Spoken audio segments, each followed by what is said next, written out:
بسم الله الرحمن الرحيم. الحمد لله بنعمته تتم الصالحات، والصلاة والسلام على نبي الرحمة وعلى آله وصحبه وعلى جميع الأنبياء والمرسلين. أصحاب الفضيلة من المفتيين والعلماء، الجمع الكريم من الإخوة والأخوات، السلام عليكم ورحمة الله تعالى وبركاته. كما يقول الرسول صلى الله عليه وعلى آله وصحبه، بداية أود من لم يشكر الناس لم يشكر الله. لأجل هذا بداية أود أن أشكر المسؤولين والمنظمين، ولا سيما رئيس الجمهورية قزاقستان والحكومة الموقرة على دعوتنا في هذا المؤتمر المبارك. لدي يقين كامل إن شاء الله على أن هذا الاجتماع سيكون له إسهامات بارزة في حل كثير من المشاكل في هذا العصر، وخاصة في الحفاظ على القيم الدينية والحياة الكريمة لجميع المسلمين وللعالم أجمع. وللإرشاد والحوار شأن عظيم في الإسلام، ونحن على يقين أنه في الأجواء المواتية لمؤتمر اليوم سيتحدث كثيراً، وسيتحدثون رجال الدين المحترمون عن كثير القضايا إلحاحاً في وقتنا الحالي، وأثر الإسلام في بناء جسور الثقة والترابط بين الأديان والمذاهب المتنوعة، بهدف أن تتخذ جميع التيارات الإسلامية وممثلوها التدابير اللازمة لمواجهة التهديدات والأخطار الجديدة، مما لا شك فيه أن للإسلام دوراً عظيماً في تكون الحضارات والتي تتميز به عن غيره. ونحن كممثلين لهذا الدين الحنيف ملزمون بتوظيف قدراته وإمكانياته في بناء جو الثقة والاحترام المتبادل والإبداع.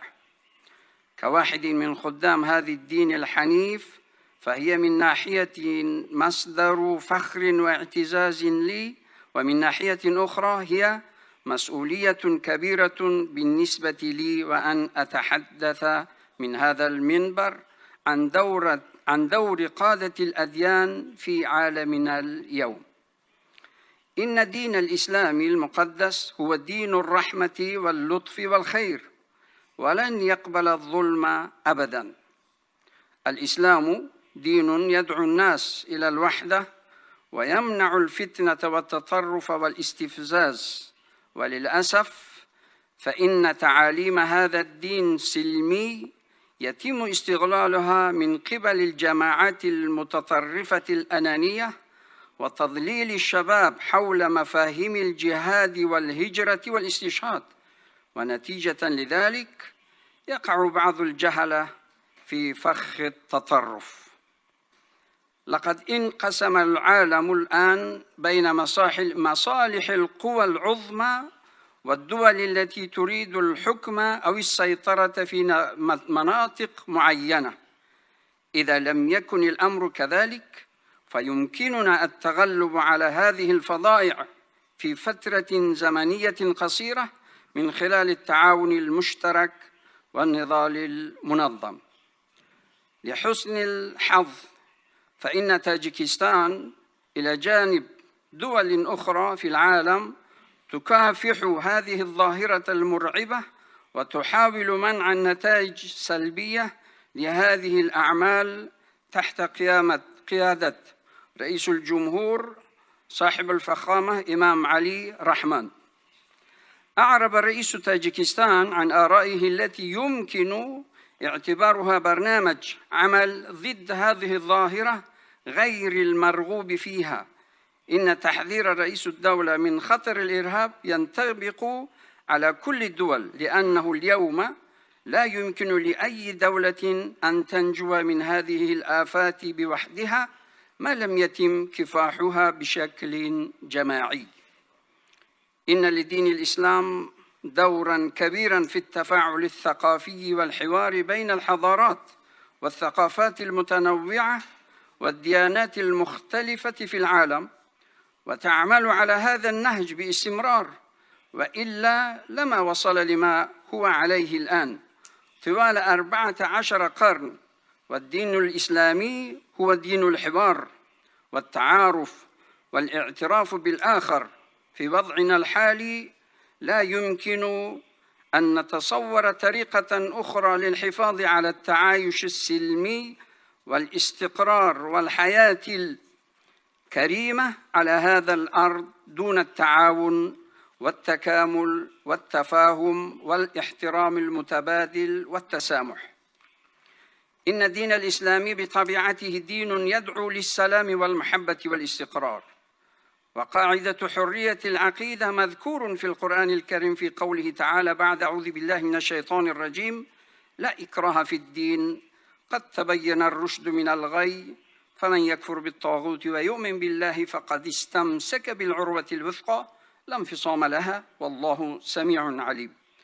في الواقع إن أسلوب خطاب القرآن الكريم لدعوة الناس يعتمد على أسلوب رقيق ولين، كقوله تعالى: أستعيذ بالله: ادع إلى سبيل ربك بالحكمة والموعظة الحسنة. في عصرنا الراهن المليء بالتناقضات والاختلافات والمشاكل الكثيرة والمتنوعة، يتم الحديث والكتابة عن الإرهاب والتطرف وغيرها من الظواهر الخطيرة. في زماننا الحالي هناك جماعات وأحزاب وحركات يحاولون تنفيذ أهدافهم وغاياتهم وخططهم وأفكارهم بأي وسيلة كانت، وحتى عن طريق استخدام العنف والتخريب. بحسب رأي معظم الباحثين والعلماء السياسية والصحفيين، فإن ظاهرة التطرف شائعة في مجال الدين، وهذه الظاهرة موجودة في جميع أنحاء العالم. الكل يعلم جيداً، وحتى الذين لا يؤمنون بالقيم والمبادئ الإنسانية للإسلام يعتقدون أن الإسلام دين السلام والخير والأمن. ومهمة قادة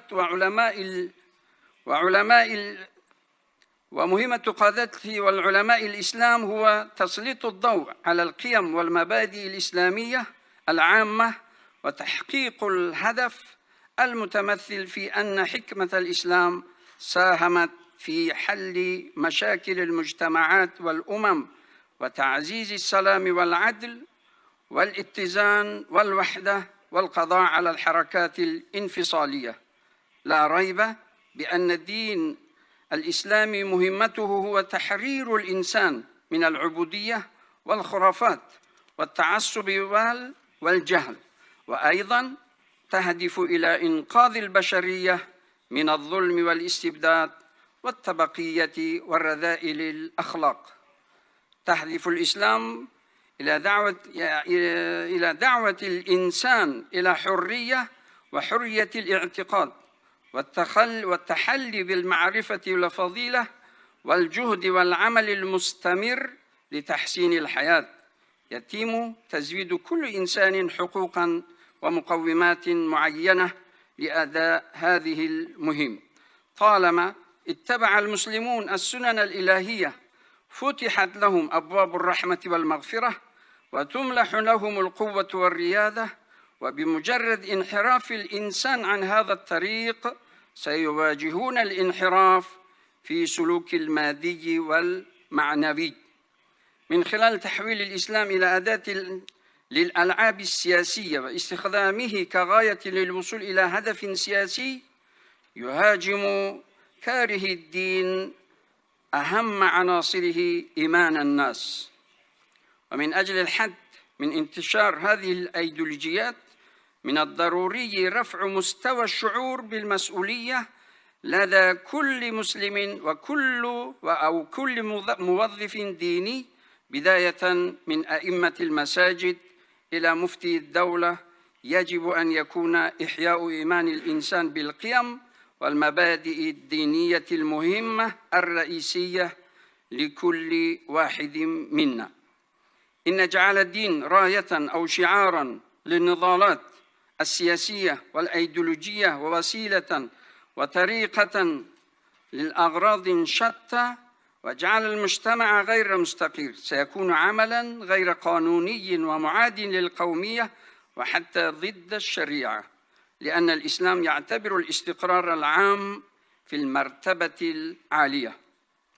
إن الأمة الإسلامية شاهدة على حقيقة أن بعض الجماعات الإسلامية والفصائل الإسلامية المختلفة والحركات السياسية في بعض من البلدان الإسلامية وبدعم وحماية خارجية وعبر التلاعب بالمشاعر الدينية الخالصة بالناس جعلت وضع العامة متوتراً، وبحجة الدين أشعل وتيرة الحرب الأهلية تحت مسمى الكفر والإيمان. للدين الإسلامي جوهر عالمي في دمج الحضارات والثقافات على مر التاريخ، فقد وجد الإسلام لنفسه طريقاً عبر الحضارات والثقافات والشعوب، وقد ساهم في تكوين الروحي والثقافي في حياتهم العملية.